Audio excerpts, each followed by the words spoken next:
कि एक धड़ा आप देखते हो कि पूरा ही नेगेटिव रहता है रवीश जैसा, एक धड़ा जो है वो पूरा ही पॉजिटिव रहता है। अब देखिए, पूरा पॉजिटिव होने का एक कारण है। हम लोग इतना असर्ट क्यों करते हैं एक तरह की विचारधारा? क्योंकि साले जिन पे हमको विश्वास था वो कॉम्प्रोमाइज हो गए। जिन्हें हम मीडिया मानते थे वो तो मुखपत्र बन गए। कांग्रेस हो गया, लेफ्ट हो गया, इस्लामवादी हो गए, जो भी, उनको डिफेंड करने के लिए look at the lens that they go to. तो इस कारण से उसको बैलेंस आउट आप कैसे करोगे कि नहीं हम भी उसके साथ नहीं, मणिपुर पे सरकार जो है फेलियर है, ऐसे तो हम नहीं कर सकते ना जी।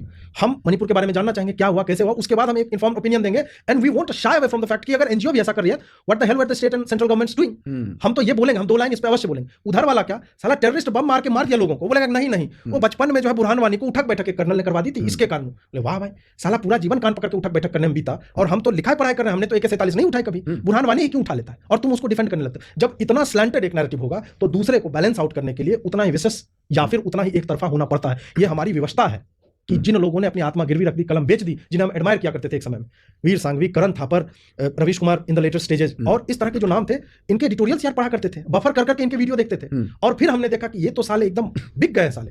तब फिर हमें लगता है कि नहीं, वो काम हमें करना पड़ेगा या किसी को करना पड़ेगा जो आर्टिकुलेट है, बोल सकता है, लिख सकता है। ऐसे कई लोग, पर मेरे को लगता है बिके हुए तो 2014 से पहले भी थे। वो एक आधा बात आपने बोल दी इसके अगेंस्ट उसके अगेंस्ट, बट आपने बहुत ज्यादा जगहों पे सरकार को या तो क्वेश्चन ही नहीं किया है या फिर डिफेंड ही किया है। तो राडिया टेप अदरवाइज कैसे हो सकता था? राडिया टेप तो क्लासिक एग्जांपल है ना इस चीज का कि आप 25वीं वर्ष का एनडीटीवी की 25वीं वर्षगांठ प्रेसिडेंट हाउस राष्ट्रपति भवन में होती है। तो इससे बड़ी, मतलब एक जगह तो मैं ये और पढ़ रहा था कि ये कौन है, प्रणब रॉय, ये भाई साहब अपने आप, हाँ ये प्रणब रॉय, हाँ ये अपने आप को फाइनेंस मिनिस्टर से कम नहीं समझते थे। ये कहते थे कि अगर फाइनेंस मिनिस्टर के लेवल का कोई बंदा है जो मेरे से बात करने लायक है, उसके नीचे अगर कोई मेरे से बात करने आएगा तो मैं बात नहीं करूंगा उससे। तो ये आप इस लेवल पे अपने आप को देखते थे। जो इनके एनडीटीवी की जो स्टार के साथ एक सांठगांठ हुई थी, जो इनका करार हुआ था, वो प्रधानमंत्री होम में हुआ था, 7 RCR में हुआ था।